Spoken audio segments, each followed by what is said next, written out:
The 9/11 recording has no screaming, just the sound of a lock and a priest begging for help. In 30 years of exorcisms, I thought I knew hell. Then we were locked inside for 72 hours. How did the entity mimic my dead mother's voice in pitch black? To hear the unredacted tapes, subscribe. Lock your doors, we're going back inside. The November 1996 blizzard that buried the Ohio Valley didn't just cut off the roads. It severed the Weaver farm from the rest of the world. Thomas Weaver, a 34-year-old man who had lived alone on that inherited property since his father's passing, was entirely isolated by the massive snowdrifts. The local sheriff's department had already warned residents to stay off the back roads, but nobody expected the situation at the Weaver place to escalate so rapidly. It was supposed to be a quiet, uneventful winter for a man who had always preferred the heavy silence of the deep woods. The first signs of trouble weren't dramatic possessions or floating objects, but a slow, agonizing deterioration of Thomas's physical and mental state. Neighbors who had managed to check his perimeter before the snow got too deep noted that he looked gaunt, his eyes sunken and devoid of their usual sharp focus. He stopped answering his radio and left his porch light off, a stark and unsettling contrast to his normally meticulous daily habits. The isolation of the farmhouse began to feel less like a rural sanctuary and more like a sealed tomb waiting to be closed. By the third day of the storm, the heavy silence of the woods was broken by a sound that prompted his nearest neighbor to call the county dispatch. She reported hearing a continuous, low-frequency chanting echoing from the basement, followed by the distinct sound of heavy furniture being dragged across the floorboards. When the dispatcher tried to reassure her, she insisted the voice wasn't Thomas's, describing it as a wet, guttural rasp that seemed to vibrate through the very foundation of the house.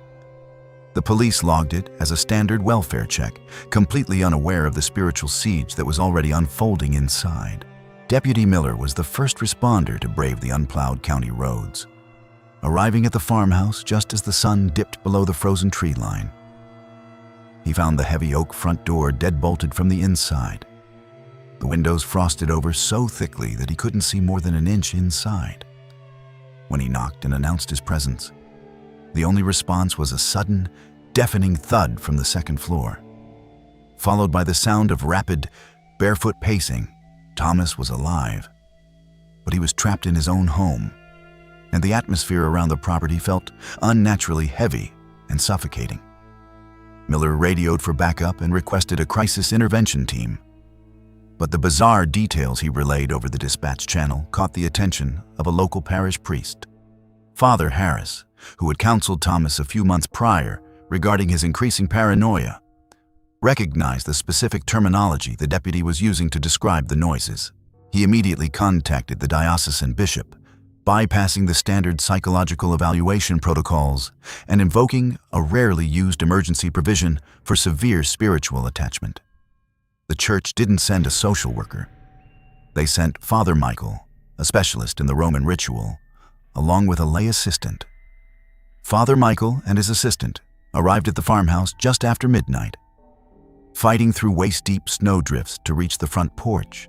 The temperature had plummeted to 10 below zero, yet the air immediately surrounding the house felt strangely humid and smelled faintly of ozone and rotting meat. When Father Michael pressed his ear against the frozen wood of the front door, he didn't hear Thomas crying for help. He heard a perfect mocking imitation of Deputy Miller's voice from earlier. It was a psychological tactic designed to instill immediate dread before the physical doors were even breached. With the sheriff's reluctant permission, the deputies used a battering ram to break the front door, the splintering wood echoing like a gunshot through the frozen valley. The interior of the farmhouse was a scene of calculated, methodical destruction, yet there was no sign of a forced break-in or an outside intruder. Every mirror was shattered, every family photograph had been meticulously burned, and the walls were covered in a strange, dark residue that smelled like copper and ash. Thomas was nowhere to be found on the first floor, but the heavy wooden door leading down to the root cellar was padlocked from the outside. The deputies cut the padlock with bolt cutters, the sharp snap of the metal sounding unnaturally loud in the dead silence of the hallway. As they descended the narrow, creaking wooden stairs into the basement, the temperature actually began to rise, shifting from the freezing cold of the exterior to a stifling, oppressive heat. The air was thick with the smell of burning sage, unwashed bodies, and something distinctly foul, like stagnant water left to rot in the sun. Father Michael gripped his stole and the Roman ritual tightly, his breath catching in his throat as they reached the bottom step. They found Thomas Weaver in the center of the dirt floor cellar, bound to a heavy wooden chair with thick industrial zip ties. He was emaciated, his skin pale and covered in strange, geometric bruising that looked less like impact marks and more like deliberate, ritualistic scarring. His eyes were wide open, bloodshot and darting frantically around the room, though he seemed entirely unresponsive to the deputies shining their heavy flashlights in his face. He wasn't restrained to protect himself from the room. He was restrained to keep whatever was inside him from leaving his body. Father Michael immediately recognized the signs of a profound, violent infestation and ordered the deputies to clear the room so the rite could begin. But as the priest opened his mouth to recite the first Latin prayers of the exorcism, the heavy steel door at the top of the basement stairs suddenly slammed shut and locked on its own. The single bare bulb illuminating the cellar flickered and died, plunging them into absolute darkness, save for the weak beams of their flashlights. The rescue mission had officially ended, and the 72-hour siege of the Weaver farmhouse had just begun. The sudden plunge into absolute darkness was accompanied by a drop in temperature so severe it instantly crystallized their breath.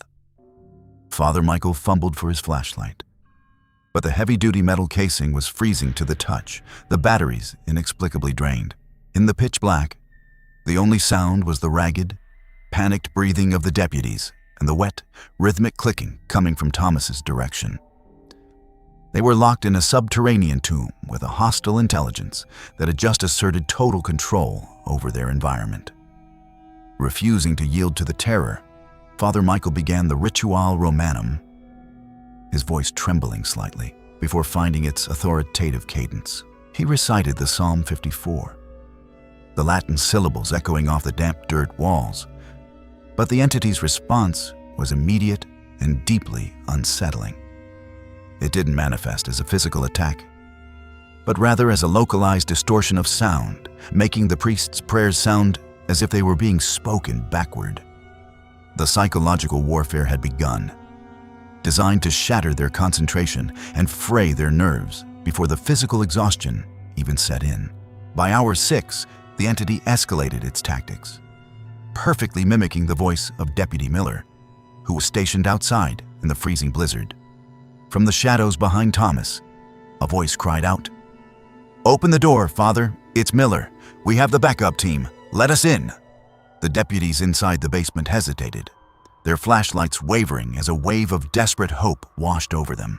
It was a cruel, calculated manipulation, exploiting their isolation and the natural human instinct to trust the familiar, authoritative tone of a fellow officer. When Father Michael recognized the deception and resumed the prayers, the physical manifestation of the attachment became violently apparent. Thomas's body began to contort against the heavy zip ties, his joints popping with sickening cracks as the entity fought the spiritual intrusion. The smell of ozone and rotting meat intensified, choking the air in the small cellar and making it difficult to draw a full breath. The victim was no longer just a host. He was a battlefield, and every Latin prayer felt like a physical blow to the unseen occupant. The lay assistant, a young seminarian named David, was the first to crack under the relentless psychological pressure.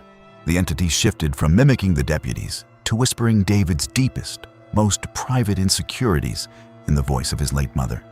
David dropped his rosary, falling to his knees in the dirt, weeping uncontrollably as the voices convinced him that his presence was the actual cause of Thomas's suffering. Father Michael had to physically pull the boy up, his own faith wavering as the basement seemed to absorb the light from their flashlights. As the first 24 hours bled into the second, the blizzard outside raged on, completely masking any sounds of the struggle from the outside world. Inside the cellar, time lost its meaning, measured only by the rhythmic chanting of the priest and the agonizing screams of the possessed. The cold had returned with a vengeance, freezing the sweat on their skin. Yet the air around Thomas remained unnaturally, suffocatingly hot. The physical toll was devastating. The deputies were shivering and hallucinating from sleep deprivation, their grip on reality slipping. Outside, the county dispatch logs from that night reveal the profound confusion of the responding units. The deputies stationed at the perimeter reported hearing their own conversations being broadcast from the farmhouse chimney, word for word, in real time. When they radioed command to request thermal imaging, the dispatcher's voice on the radio was suddenly replaced by a guttural, laughing mimicry of their exact words. The institutional cover-up was already in motion, as the sheriff ordered the perimeter to be expanded and all civilian radio traffic to be jammed.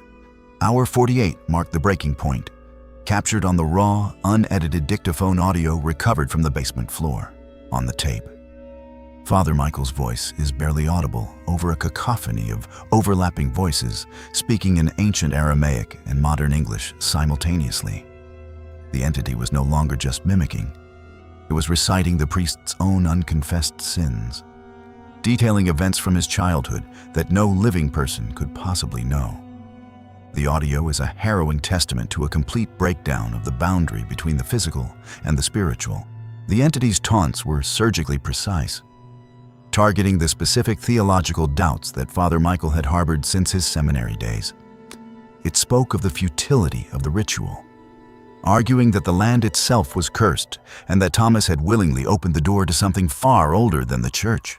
The psychological assault was designed to make the priest lower his stole, to make him believe that he was the one who was truly lost.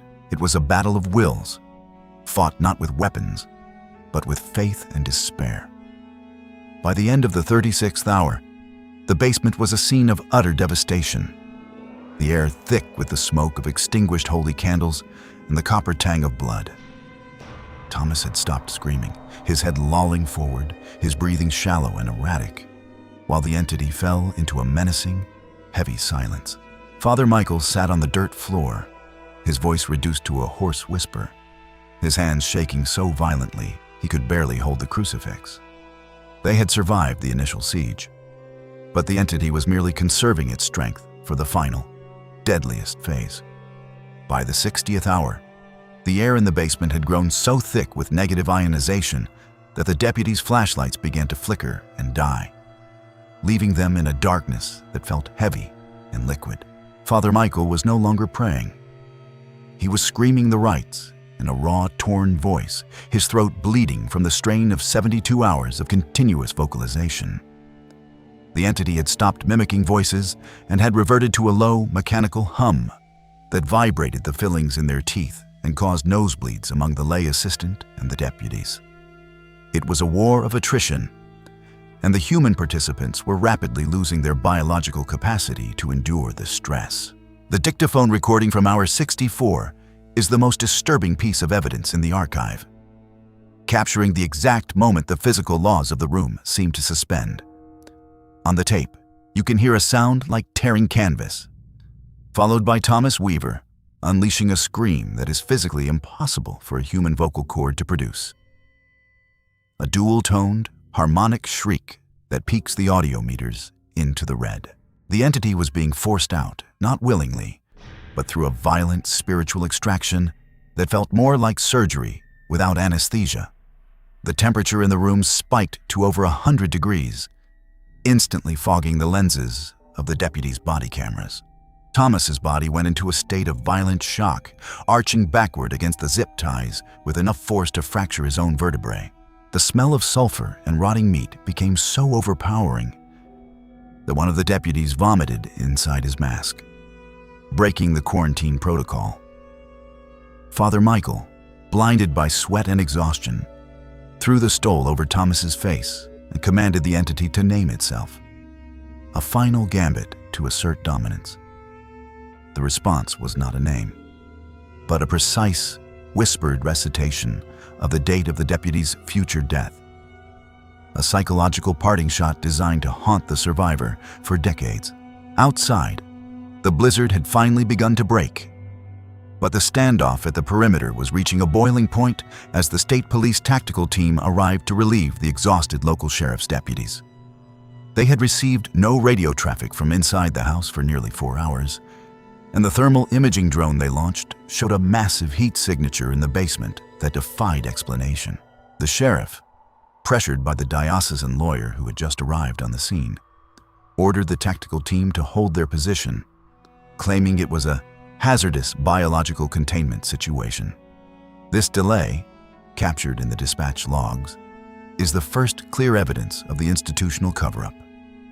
When the heavy oak doors were finally breached by the tactical team against the lawyer's orders, they didn't find a crime scene. They found a vacuum. The basement was freezing cold, the heat signature having vanished the second the sun broke through the clouds outside. Father Michael was found curled in the corner, catatonic and clutching a crucifix that had been bent out of shape by an unseen force. The lay assistant was sitting in the dirt, rocking back and forth, completely unresponsive to his name, his hair having turned stark white from the sheer terror of the experience. Thomas Weaver was still in the chair, but the zip ties had been shredded, not cut. He was alive, his heart beating at a resting rate of 40 beats per minute. But his eyes were rolled back, showing only the whites. He did not recognize the deputies, the priest, or his own name. The medical team that rushed in to extract him noted that the geometric bruising on his skin had vanished, leaving his flesh unnaturally smooth, as if the physical trauma of the last 3 days had been erased or transferred to someone else.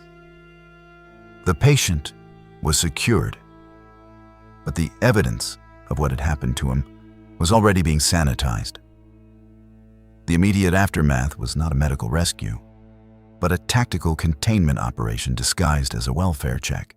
The diocesan lawyers, working in tandem with the county sheriff, immediately confiscated all recording devices, including the deputies' body cameras and the dictaphone from the basement floor. The narrative was established on the spot. A carbon monoxide leak from a faulty furnace had caused mass hallucinations and hysteria among the isolated occupants. The furnace was removed and destroyed within 24 hours, eliminating any possibility of forensic testing to prove or disprove the claim. The official narrative was constructed with terrifying efficiency, scrubbing the spiritual elements from the police report and replacing them with clinical terms like acute psychotic break and environmental toxicity. The deputies who were in the basement were immediately placed on paid administrative leave and subjected to debriefing sessions that felt more like interrogations. They were told that their careers, their pensions, and their freedom depended on their silence regarding the anomalous events they had witnessed. The paper trail was being rewritten in real time to protect the institution, not the victims. The surviving participants were scattered and silenced, their lives dismantled by the weight of the NDA they were forced to sign. Father Michael was reassigned to a remote parish in New Mexico, effectively exiled from the diocese, and died of a sudden cardiac event 3 years later. The lay assistant, David, never returned to the seminary and was institutionalized for a brief period before disappearing entirely from public records. Thomas Weaver was moved to a state facility under a Gia name, listed as a John Doe, where he remained in a catatonic state until his death in 2004, never speaking a single word again. Today, the only proof that remains are these fragmented audio files, recovered from a backup cassette the lay assistant had managed to hide in his boot, and the redacted psychiatric evaluations that slipped through the cracks of the Xiaohui order. The farmhouse was bulldozed 6 months later, the foundation filled with concrete to seal the soil. But the audio tells a different story, a story of a siege that lasted 72 hours and a victory that cost the souls of everyone involved. You have the evidence, you have the logs. The question is no longer what happened in that basement, but who is still trying to keep it buried. The physical farmhouse may have been reduced to ash and buried under tons of concrete, but the institutional machine failed to erase every trace of that 72-hour siege. The redacted psychiatric evaluations and the degraded audio cassettes hidden in a lay assistant's boot remain as undeniable proof that the official narrative of carbon monoxide poisoning was a desperate, calculated lie.